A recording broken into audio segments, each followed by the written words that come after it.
The emergency session of the Galactic Defense Coalition had been going on for 6 hours. Admiral Thexka of the Kalari paced back and forth on his powerful legs, his golden fur bristling with frustration. Across the chamber, General Vex of the Zephyrian stood perfectly still, his chrome-like skin reflecting the harsh lights of the command center. Between them, Sage Quileth of the Mindari floated in her meditation sphere, her large eyes closed as she tried to sense solutions through the chaos of panicked thoughts filling the room. 17 star systems, Admiral Thexka growled, his voice carrying the weight of a warrior who had never known defeat until now. 17 systems consumed in 6 months. The Vorthak swarm moves faster than anything we have ever faced. General Vex's optical sensors whirred as he processed the latest battle reports. Our technology cannot match their adaptation speed. Every weapon we deploy, they counter within hours. Every strategy we implement, they absorb and turn against us. Sage Quileth opened her eyes, and when she spoke, her voice carried the sadness of a mind reader who had felt the final thoughts of billions. The Vorthak are not just conquering. They are learning. Each world they consume adds to their collective knowledge. We are not just losing battles. We are teaching them how to destroy us. The room fell silent except for the quiet humming of the life support systems. The 3 greatest military minds in the known galaxy had just admitted something that none of their species had ever faced before. They were losing a war they could not win. That was when the human delegation arrived. General Sarah Chen walked into the chamber with 5 other humans trailing behind her. She wore a simple green uniform with no decorations except small metal bars on her collar. Her brown hair was pulled back in a practical style, and her boots made soft sounds on the metal floor. The aliens noticed that none of the humans carried weapons that they could see. Admiral Thexka looked down at the small human female. In his warrior culture, leaders proved themselves through size and strength. This human looked like she could barely reach his chest, and her muscles seemed weak compared to any Kalari warrior. "You are the human military commander?" he asked, trying to keep the doubt out of his voice. "I am," General Chen replied in a calm tone. "We received your message about the Vorthak threat. Earth has decided to offer assistance." General Vex tilted his metallic head. His scanners showed that human technology was at least 200 years behind Zephyrian standards. "What assistance can your species provide? Your ships are primitive. Your weapons are chemical-based. Your computers are barely capable of faster-than-light calculations." General Chen smiled in a way that made Sage Quileth feel something strange through her empathic abilities. It was not anger or insult. It was something else. Something patient. "We would like to help however we can," General Chen said. "Perhaps you could assign us a smaller role while your main forces handle the primary threat." The alien commanders looked at each other. They had called for help from every species in the galaxy. Most had refused to get involved with the Vorthak. The few who offered help wanted to send supplies or technical advisors. Only the humans had offered to actually fight. Admiral Thexka made a decision. "Very well. The agricultural world Kepler 442b is in the Vorthak's projected path. It has 3 billion Terlaxian farmers and produces food for 12 systems. We were planning to evacuate it, but if your forces could defend it while we mount our main attack elsewhere." "That sounds perfect," General Chen said. "How many troops can we bring?" "How many do you have available?" Sage Quileth asked. "For this operation?" "About 50,000. The aliens tried not to show their reaction. 50,000 soldiers to defend an entire planet against a force that had consumed 17 star systems.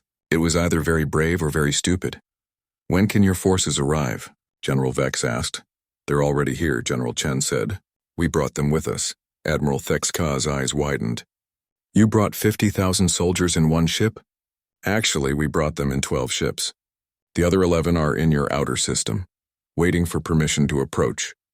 The aliens quickly checked their sensors. Sure enough, 11 human vessels were holding position at the edge of the system. The ships looked old and worn, with none of the elegant curves of Zephyrian design or the aggressive angles of Kalari warships. They looked like tools that had been used many times. Over the next 3 days, the aliens watched the humans deploy to Kepler 442b. What they saw confused them. The human soldiers did not march in perfect formations like Zephyrian troops. They did not challenge each other to combat trials like Kalari warriors. They did not meditate and seek harmony like Mindari peacekeepers. Instead, they did things that seemed almost boring. They spent hours checking their equipment.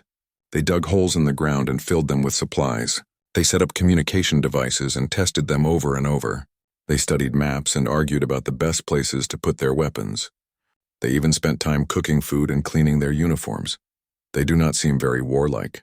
Admiral Thexka observed as he watched human soldiers playing some kind of game with cards during their rest period. Their weapons are so simple, General Vex added.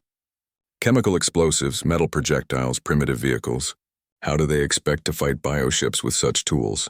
Sage Quileth was the most disturbed by what she sensed from the human minds. Their thoughts are organized, too organized. When I read Kalari minds, I sense honor and courage and the desire for glory. When I read Zephyrian minds, I sense logic and calculation and the pursuit of efficiency. But when I read human mind, what do you sense? Admiral Thexka asked. Purpose, Sage Quileth said slowly. Cold-focused purpose. And something else. Something that feels like experience. None of the aliens understood what she meant. The human commander, General Chen, requested meetings with the local Turlaxian leaders to discuss evacuation plans.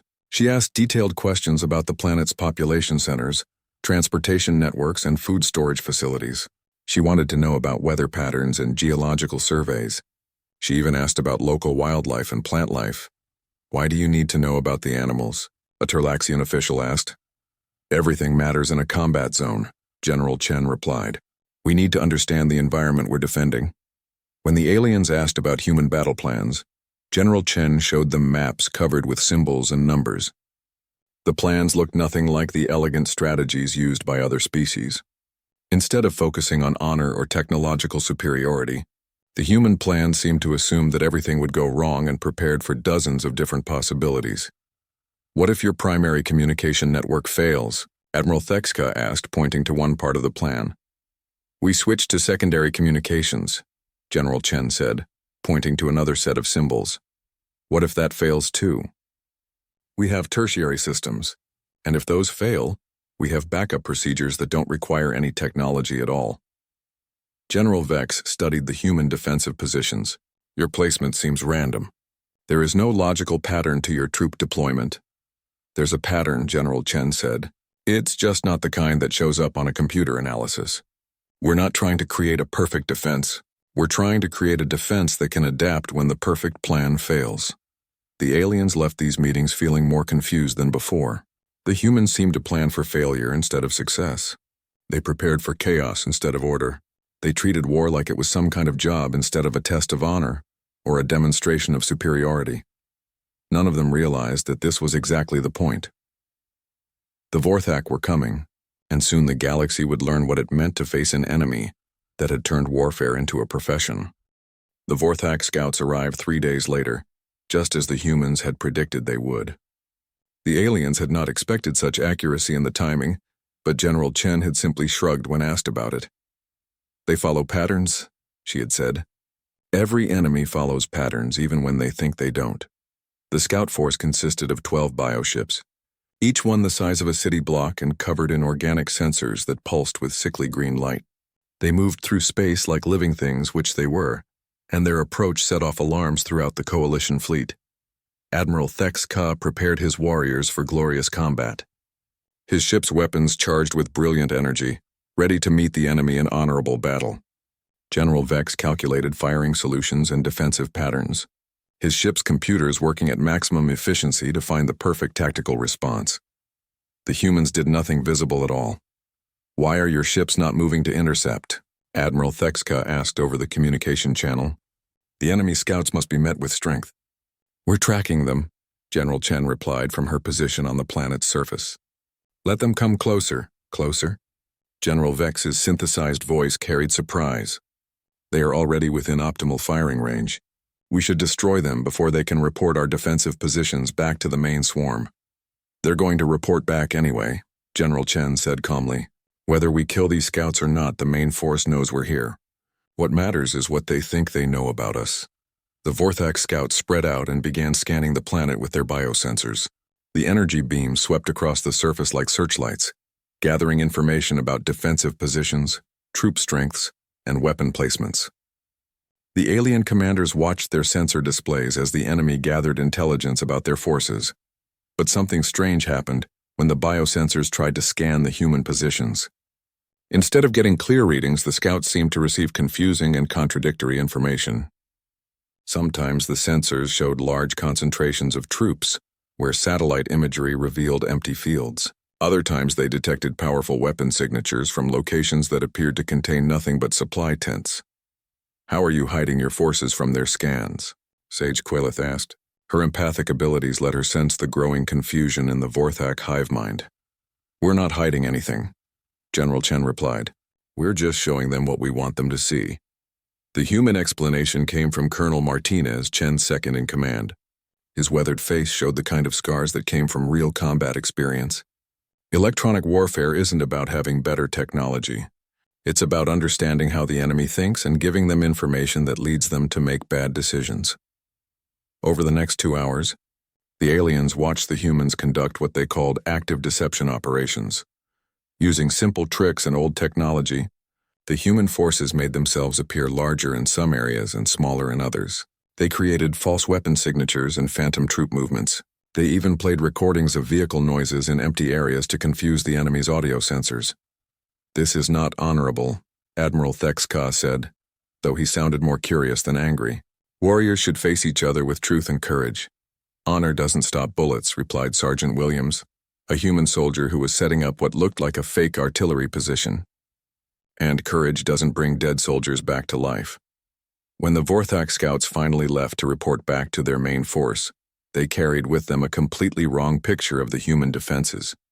They believed the humans had twice as many soldiers as they actually did, positioned in locations that made no tactical sense, armed with weapons that didn't match any known human technology. "Why did you want them to think you have more troops than you actually do?" General Vex asked. "Surely making the enemy believe you are stronger will cause them to send more forces against you." General Chen looked at the Zephyrian commander with something that might have been pity. "Who said we wanted them to think we're stronger?" The answer came 18 hours later when the main Vorthak swarm arrived at Kepler 442b. The force that emerged from hyperspace was massive beyond anything the Coalition had previously encountered. Bioships the size of asteroids drifted through space like a living storm cloud, their organic hulls pulsing with internal light. Smaller fighter organisms swarmed around them in numbers that blocked out the stars. But the swarm's deployment revealed something interesting. Based on the false information from their scouts, the Vorthak had prepared for the wrong kind of battle. They had brought massive siege organisms to attack the fake strong positions that didn't exist. They had positioned their forces to counter phantom weapons that were never there. They had even deployed specialized bioforms to fight the extra troops that the humans never had. "They're fighting the wrong enemy," Colonel Martinez observed as he watched the enemy formation through his binoculars. "They prepared for the battle their scouts told them they would face, not the battle we're actually going to give them."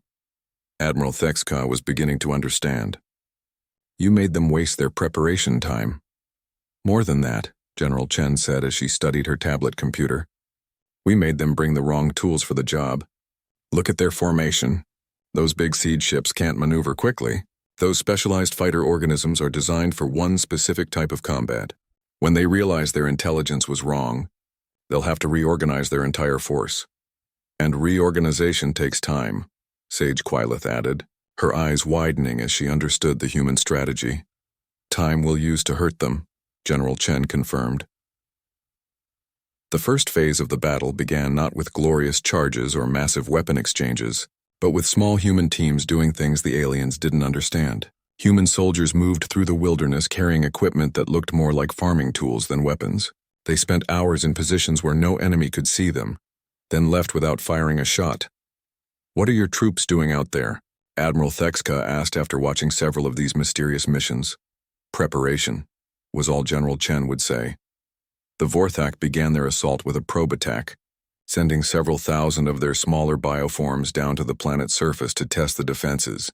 These creatures were the size of ground vehicles, with natural armor and biological weapons that could punch through most known materials. They moved in perfect coordination, guided by the hive mind that connected all Vorthak organisms. The Coalition forces prepared to meet this probe with standard tactics. Kalari warriors readied their honor blades and energy shields for close combat. Zephyrian automated defense systems locked onto targets and calculated optimal firing solutions. Mindari peacekeepers prepared to coordinate the defense through their telepathic links. The humans disappeared. One moment they were visible on sensors and communication channels. The next moment they seemed to vanish from the battlefield entirely. Their equipment signatures went dark. Their radio chatter stopped. Even their heat signatures became hard to detect. Where did they go? Admiral Thexcod demanded as his sensors showed empty areas where human forces had been positioned just minutes before. The answer came when the Vorthak probe force reached what should have been the first human defensive line. Instead of meeting organized resistance, the bioforms found empty trenches and abandoned equipment. They moved forward cautiously, their hive mind processing this unexpected development. That was when the humans showed the galaxy their first lesson in professional warfare. The attack came from everywhere and nowhere at the same time.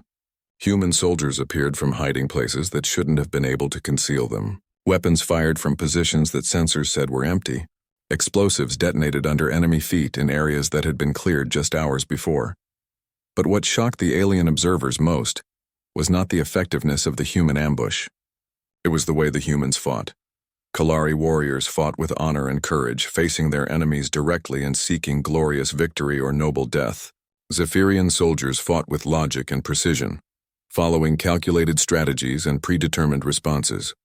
Mindari peacekeepers fought with harmony and coordination, moving as one mind in multiple bodies. The humans fought like it was their job. They showed no anger toward their enemies and no joy in combat. They simply killed Vorthak bioforms with the same professional efficiency that a factory worker might show while assembling machinery. When their ammunition ran low, they switched to backup weapons without hesitation. When their positions were overrun, they retreated to secondary positions that had already been prepared. When their comrades were wounded, they provided medical aid while continuing to fire at enemies with their free hands. They fight like machines, General Vex observed, his sensors trying to understand the human combat patterns. No, Sage Quileth said quietly, her empathic abilities picking up something the others missed. Machines follow programs. These humans are thinking and adapting constantly, but they do it without emotion. They've learned to think clearly while people are trying to kill them. The first probe attack lasted 6 hours. When it was over, the Vorthak had lost 70% of their attacking force while the humans had suffered only light casualties. But more importantly, the bioforms had failed to gather the intelligence they needed about human defense. The main Vorthak assault began at dawn on the 4th day, just as the human meteorologist had predicted it would. The prediction had surprised the alien observers, who didn't understand how weather could influence the timing of a space-based attack.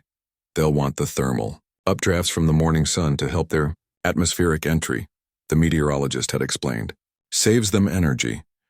And energy conservation is basic survival behavior for any biological system. The explanation revealed something that the aliens were only beginning to understand about humans. They studied their enemies not as evil forces to be destroyed, but as problems to be solved. The attack came in waves that darkened the sky. Millions of Vorthak bioforms descended from orbit like a living rain, their organic hulls glowing with the heat of atmospheric entry. The largest were the size of buildings, equipped with natural weapons that could level city blocks.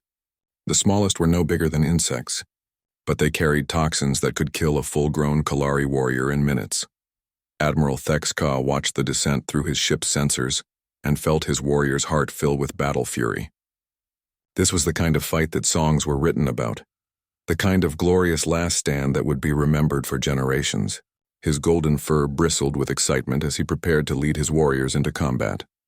General Vex calculated the odds with mechanical precision. The enemy force outnumbered the defenders by roughly 4,000 to 1. Even with perfect tactical execution and 0 casualties among coalition forces, victory was mathematically impossible. His logical mind began planning for an organized retreat. Sage Quileth felt the approach of the Vorthak through her empathic abilities, and what she sensed made her meditation sphere tremble. The hive mind was vast and hungry, filled with the absorbed knowledge of 17 consumed civilizations. It knew how Kalari fought, how Zephyrians thought, how Mindari coordinated. It was prepared for every strategy the Coalition had ever used. But as the alien commanders prepared for either glorious death or logical retreat, They noticed that the humans were doing something completely different. They were working.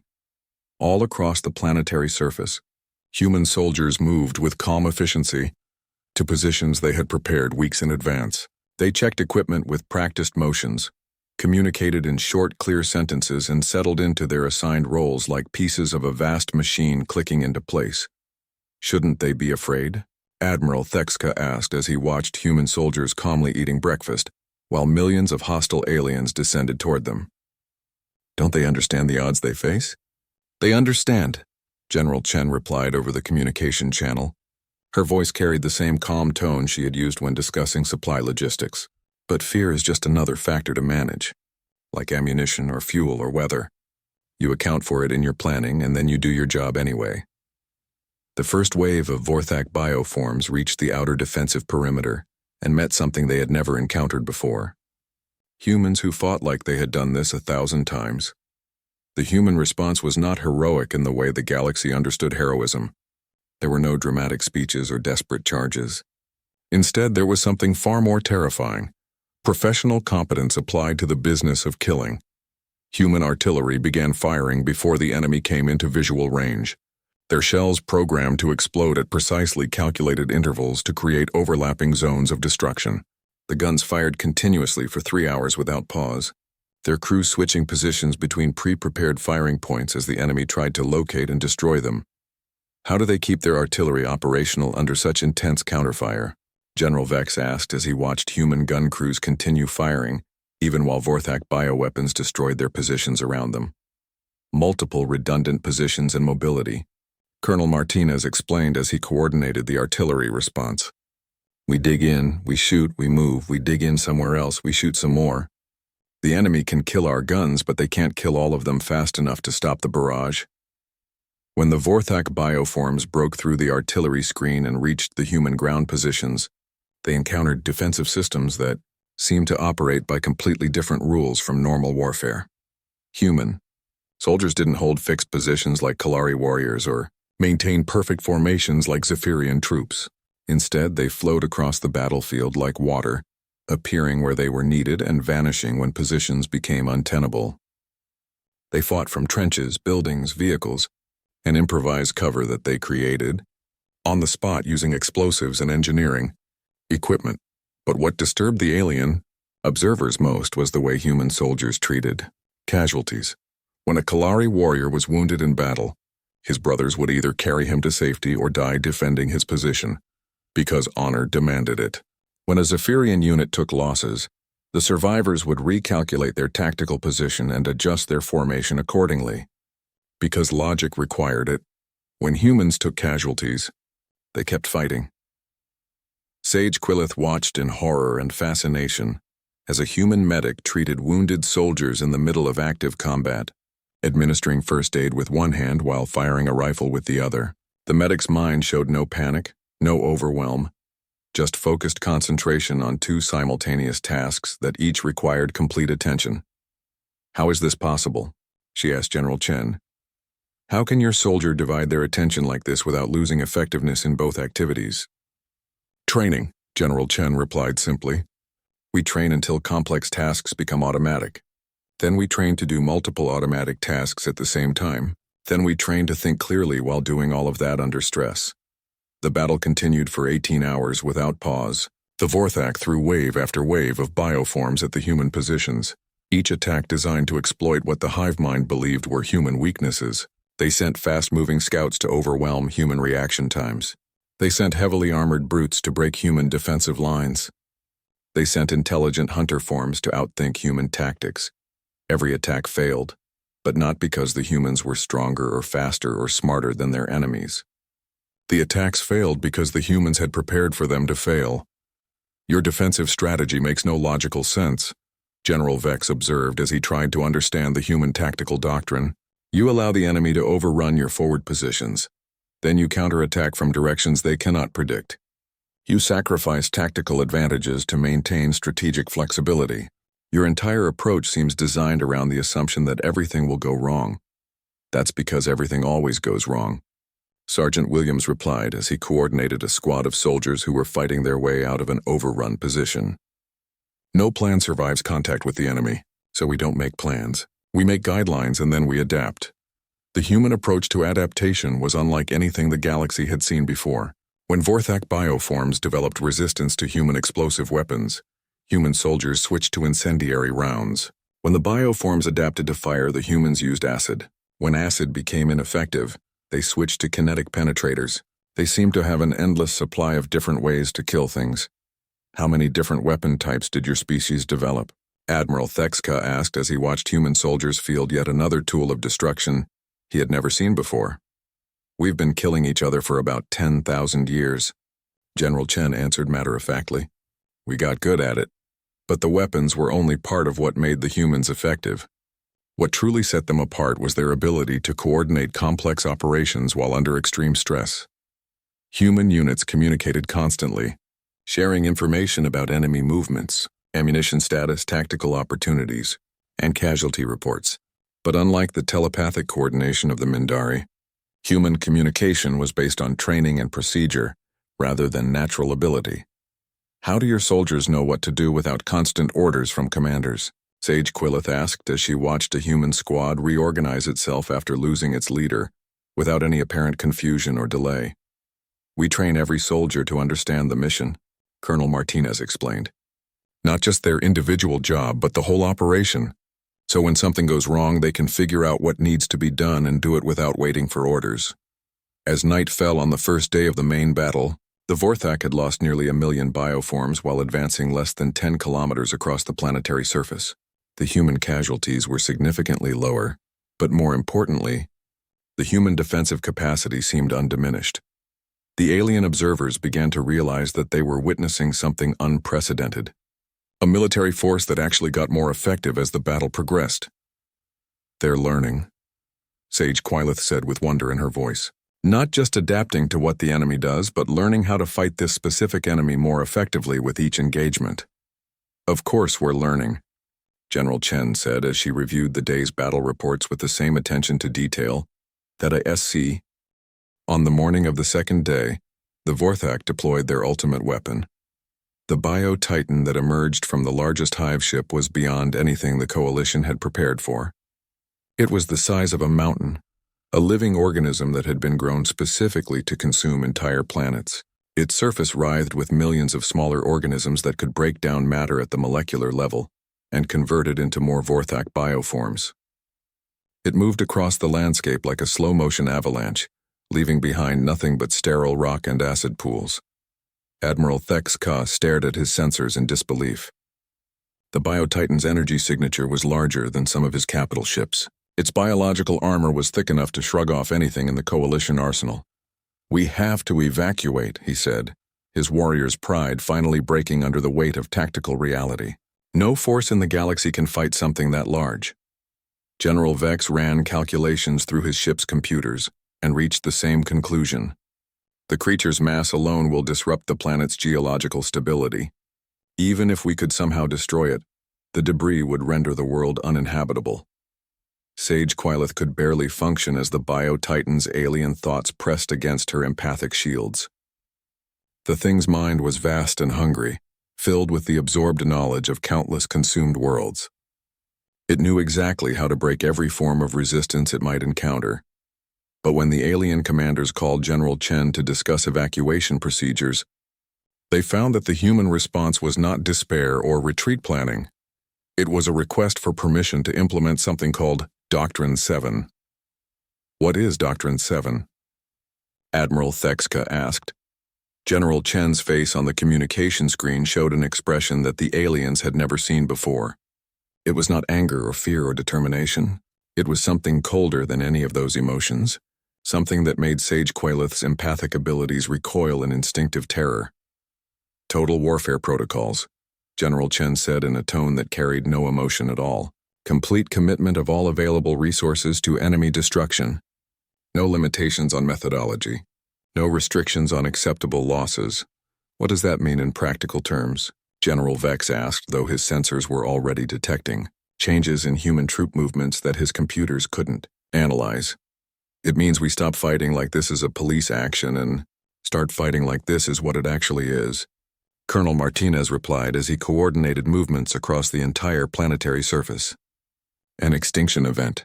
The transformation of the human forces was visible within hours. The aliens watched in fascination and growing horror as 50,000 human soldiers became something else entirely. The casual professionalism that had characterized their earlier fighting disappeared, replaced by something that seemed to operate on a completely different level. Human soldiers began moving with mechanical precision toward predetermined positions.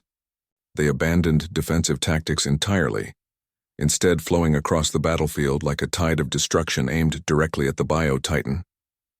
They left behind wounded comrades, abandoned salvageable equipment, and ignored tactical opportunities that didn't contribute to the primary objective.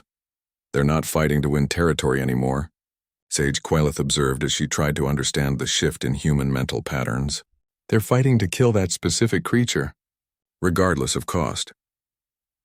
The first indication of what Doctrine 7 meant came when human orbital assets that hadn't fired a single shot during the previous day's battle suddenly revealed themselves. Weapons platforms that had been disguised as communication satellites began bombarding Vorthak positions with precision that shouldn't have been possible with human technology. Ships that had been listed as transports launched guided missiles with warheads that registered on sensors as small nuclear devices. "You brought nuclear weapons into Coalition space without authorization," Admiral Thexka said, though his tone carried more awe than anger. "We brought tools," General Chen corrected. "Nuclear weapons, biological agents, chemical dispersants, gravity manipulation devices, and several things that don't have names in any language you speak. We hoped we wouldn't need them." The nuclear bombardment lasted for 3 hours, turning vast sections of the planetary surface into radioactive glass. But the biotitan survived, its incredible size and biological adaptability, allowing it to absorb damage that would have destroyed entire fleets. That was when the humans revealed the second aspect of Doctrine 7. They began using themselves as weapons. Human soldiers with portable nuclear devices strapped to their backs walked directly into Vorthak formations and detonated themselves. Human pilots loaded their aircraft with experimental explosives and flew them directly into the biotitan's sensory organs. Human engineers collapsed their own underground installations to create sinkholes that swallowed entire Vorthak divisions. "This is madness," Admiral Thexka breathed as he watched human soldiers voluntarily enter situations that guaranteed their deaths. "No species fights like this." "Yes, they do," Sage Quailith said quietly, her voice filled with something like reverence. "One species does. The species that turned warfare into a science. But what truly shocked the alien observers was not that humans were willing to die for their cause. Many species could fight to the death when necessary. What shocked them was that the humans were making their deaths count with mathematical precision. Every human who died took calculated numbers of enemies with them.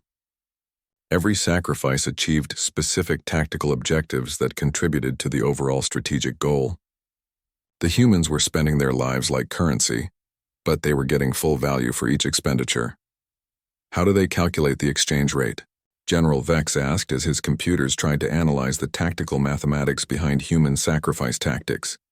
"Experience," Colonel Martinez replied as he coordinated another suicide mission with the same calm efficiency he might use to order supplies. "We've been studying warfare for our entire species' history. We know exactly what it costs to achieve specific objectives." The assault on the biotitan continued for 16 hours. Human forces attacked it from every direction simultaneously, using weapons and tactics that ranged from crude explosives to exotic technologies that the aliens didn't know existed. They targeted its sensory organs, its reproductive systems, its nutrient processing centers, and its communication links with surgical precision. But the creature was too large and too resilient. For every wound the humans inflicted, it could regenerate 2 more sections of healthy tissue. For every attack they mounted, it could spawn 10,000 smaller organisms to defend itself. That was when the humans implemented the third and final aspect of Doctrine 7. They stopped trying to kill the biotitan and started trying to make it kill itself, using a combination of biological agents and psychological warfare techniques that had been developed during humanity's own violent history. Human forces began introducing toxins into the creature's system that didn't damage its tissues but disrupted its neural pathways. They used sonic weapons to interfere with its internal communication systems. They even employed captured Vorthak bioforms that had been reprogrammed using techniques that the aliens couldn't comprehend. "How did you learn to reprogram living creatures?" Sage Quileth asked, though part of her didn't want to know the answer. "We've been reprogramming ourselves for thousands of years," General Chen replied. "Training, conditioning, indoctrination, education. Once you understand how minds work, you can change them. And the Vorthak hive mind is just a very large, very complex mind." The biotitan began to show signs of confusion and disorientation. Its movements became erratic. Its spawning patterns turned chaotic. The smaller organisms it produced began attacking each other instead of human forces. But even as the creature weakened, it continued to consume the planet's surface. Entire continents disappeared into its massive digestive systems. The world's atmosphere began to change as the creature's metabolic processes pumped alien gases into the air. "The planet is dying," Admiral Thexka observed. "Even if you destroy that thing, there won't be anything left to save." General Chen looked at him with eyes that seemed older than her years. "The planet was never the objective. The objective was to prove that the Vorthak can be killed. Everything else is acceptable losses." The final phase of the battle lasted 3 days. The biotitan, driven insane by human biological warfare and neural manipulation, began consuming itself in a feeding frenzy that eventually caused its massive body to collapse under its own weight.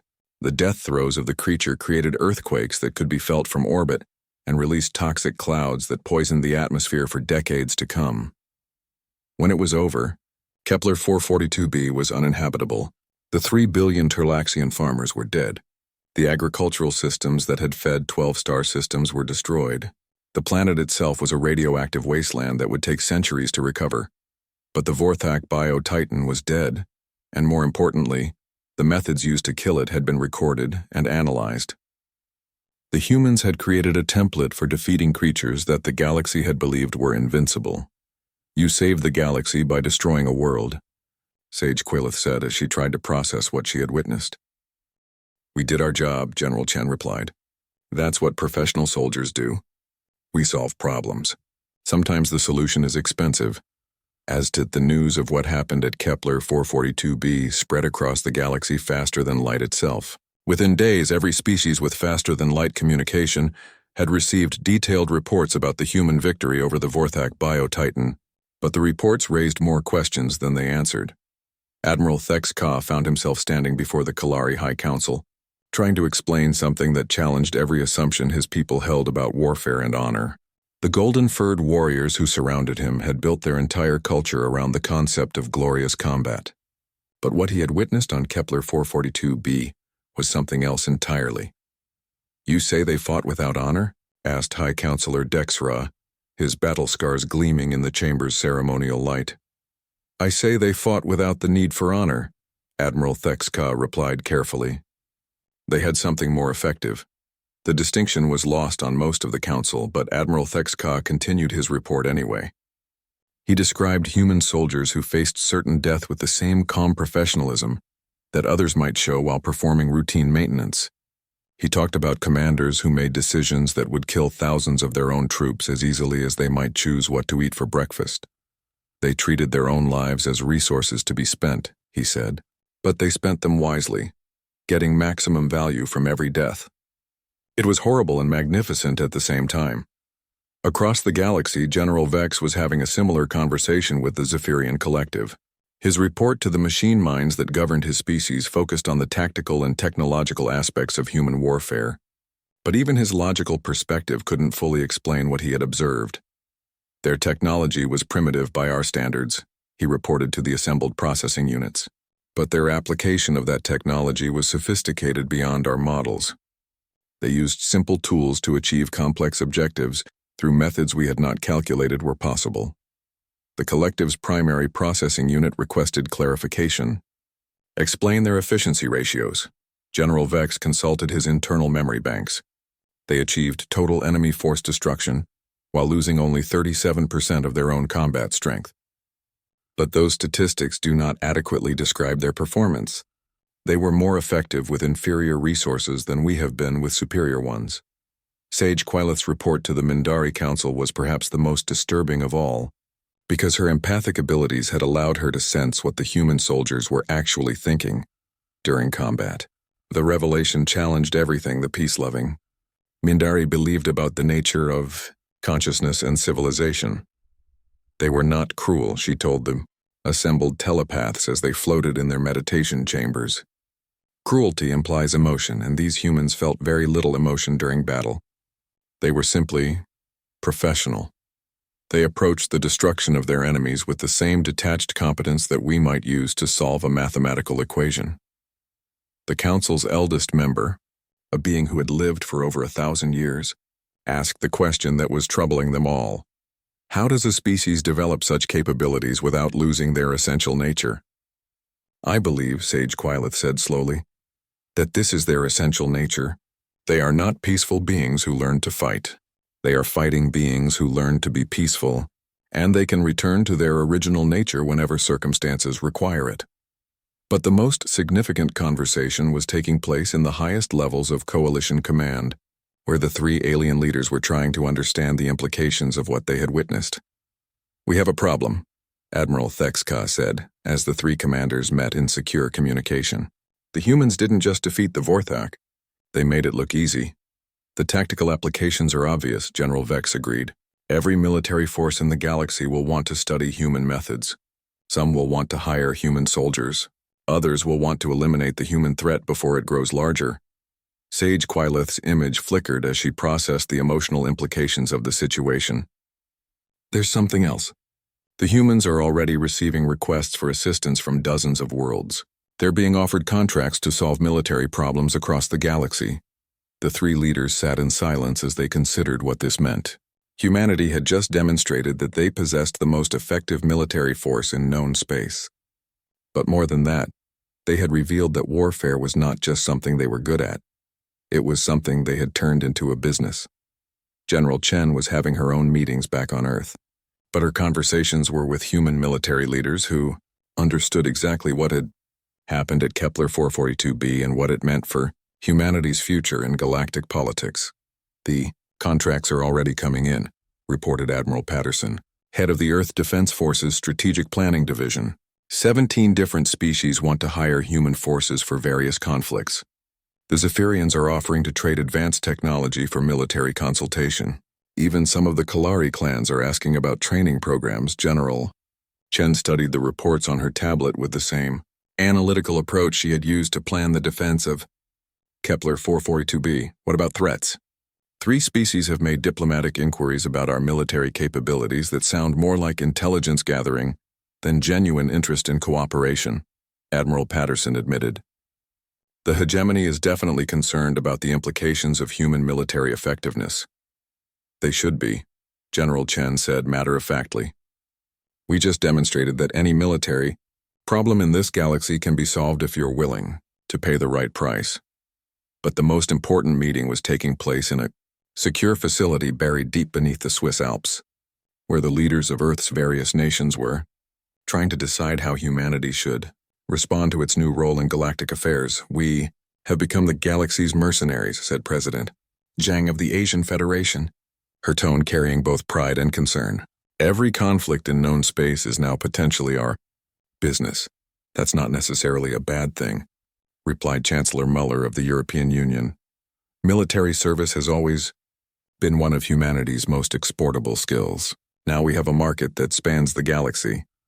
The debate that followed would reshape human civilization as much as first contact with alien species had. Some argued that humanity should embrace its role as the galaxy's professional military force, building an economy based on the export of military services. Others worried about the long-term consequences of becoming known throughout the galaxy as a warrior species. But the decision had already been made by the simple act of demonstrating what human soldiers could accomplish when properly motivated and equipped. The galaxy now knew that humanity possessed something that no other species had: the ability to treat warfare as a profession rather than a test of honor, technological superiority, or spiritual harmony. The first official contract arrived 3 weeks after the Battle of Kepler 442b. The Rigelian Trade Consortium was facing piracy problems along their shipping routes and requested human assistance in eliminating the threat. The contract offered payment in rare metals, advanced technology, and territorial concessions that would give humanity its first permanent foothold in another star system. General, Chen read through the contract terms with the same attention to detail she had given to battle plans. The tactical requirements were straightforward. Eliminate pirate forces that were operating from hidden bases in an asteroid field. The strategic implications were more complex. Success would establish humanity as the galaxy's premier provider of military solutions. It's a small contract, she told the assembled human leadership. Only about 2,000 pirates operating maybe 50 ships. We could handle it with a single regiment. But it's also a test, President Chen noted. The galaxy is watching to see if what happened at Kepler 442b was a fluke, or if we can deliver consistent results, General. Chen smiled with the confidence of someone who had spent her entire life preparing for exactly this moment. It wasn't a fluke. We've been practicing for this job for 10,000 years. We're very good at it. The contract was signed 6 hours later. Within a year, human military forces were operating in 12 different star systems, solving problems that other species couldn't handle. Human soldiers became as common in galactic conflict zones as human merchants had become in galactic trade networks. Earth established military academies that trained officers from dozens of alien species in human tactical doctrine. The galaxy learned to live with the knowledge that somewhere in human space, there were always soldiers preparing for the next war, strategists planning for conflicts that might never happen, and engineers developing weapons that they hoped would never be used. But most importantly, the galaxy learned that when problems arose that required military solutions, there was always someone willing to solve them for the right price. The humans had found their place in galactic civilization not as explorers or diplomats or merchants, but as professional soldiers in a galaxy that would always need people who were very, very good at warfare. And as General Chen often reminded people who questioned the morality of turning war into a business, someone had